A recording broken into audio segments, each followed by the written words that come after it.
ஓம் முருகா போற்றி. ஓம் சரவண பவ. என் அன்பு குழந்தையே, இந்த உலகத்தில் சிலர் எப்பொழுதும் மற்றவர்களை காயப்படுத்துவதையே வேலையாக கொண்டிருப்பார்கள். அதைதான் அவர்கள் உனக்கும் செய்து கொண்டிருக்கின்றார்கள். அச்சொற்களுக்கு நீ வருந்தாதே. மன தைரியத்தோடு நீ உன் கடமைகளை செய்து கொண்டே இரு.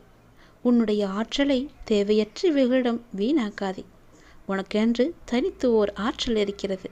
அதை யாருக்காகவும் நீ வீணடித்து விடாதே. இதுவரை உன் மனதில் இருந்த வலி, துக்கம், தோல்விகளால் மனம் வெறுத்து போய் பரிதவித்தது எல்லாம் முடிவு பெறப் போகின்றது. அந்த நேரத்தில் உன் ஆற்றலை நீ வெளிப்படுத்த வேண்டாம். நிச்சயம் உனக்கான நேர காலம் வரும்போது நான் சொல்கிறேன். உன் உழைப்புக்கேற்ற பலன் நிச்சயம் அங்கு கிடைக்கும். நிம்மதியும் சந்தோஷமும் அழகாய் பூத்து குலுங்கும். வண்ண மலர்களைப் போல இனி உன் வாழ்க்கையில் வசந்தமே வீசப்போகிறது. உன்னை ஏளனமாக பார்த்து நகைத்தவர்கள், உன்னை வேண்டாம் என்று ஒதுக்கி தள்ளியவர்கள், உன்னை உதாசீனப்படுத்தியவர்கள் எல்லாம் உன் முன்னால் கை கட்டி நிற்கப் போகின்றார்கள். ஏனென்றால் நீ அவர்களுக்கு முன்னால் கொடியாய் உயர்ந்து நிற்கப் போகின்றாய். அந்த காலம் வெகு தூரத்தில் இல்லை. இந்த உலகத்தில் எது மாறினாலும், நகன்றாலும், சென்றாலும் நான் உன்னை விட்டு ஒருபோதும் விலகிச் செல்ல மாட்டேன். உன்னோடு உன் குடும்பத்தோடும் எப்போதும் நான் இருந்து கொண்டே இருப்பேன். எதற்காக தெரியுமா? உன்னை நோக்கி வரும் தடைகளை எல்லாம் தகர்த்து எறிந்து உன்னை வெற்றி அடைய செய்வதற்காக. நான் நிச்சயம் அடைய வைப்பேன். உன் பிரச்சனைக்காக உன்னுடைய வீட்டாரை நீ சிதைப்பது எந்த விதத்திலும் நியாயமில்லை. எனவே உன்னுடைய வீட்டில் அன்பை தவிர, சிரிப்பதை தவிர வேறு எதையும் நீ அவர்களிடம் காட்டாதே. குழப்பிக்கொள்ளாதே. இழப்பிலிருந்து படிப்பை நீ கற்றுக்கொள்.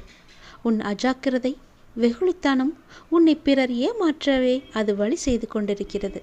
இதுதான் முழு காரணம். இனி அப்படி நடக்காது. நீ எழுந்து கால் ஊன்றி நிற்கப் போகின்றாய். உன்னால் முடியும். நிச்சயமாகவே முடியும். அந்த சர்க்கரிலிருந்து மீண்டும் நீ சாதிக்கப் போகின்றாய். உன்னை இகழ்ந்தவர்களும், கைவிட்டவர்களும், கண் கொடுத்து சுரண்டியவர்களும், கதவை சாத்தி கொண்டு போனவர்களும், உன் முகத்தை பார்க்க பிடிக்காதவர்களும் உன்னை பார்த்து பிரமிக்கப் போகின்றார்கள். மீண்டும் வந்து உன்னிடம் முட்டிக்கொள்ளப் போகின்றார்கள். உனக்கு எல்லா சூழ்நிலைகளும் நான் துணை இருப்பேன். உன்னிடம் அவர்கள் வரும்போது மன்னித்து விடு. வெளிக்காட்டிக் கொள்ளாதே எதையுமே. நான் இருக்கின்றேன். நான் பார்த்து கொள்கிறேன். உன்னை விட்டு நான் விலகி போகவே மாட்டேன். என் பக்தரின் பெயரை உச்சரிப்பதே எனக்கு பெரும் தியானம்.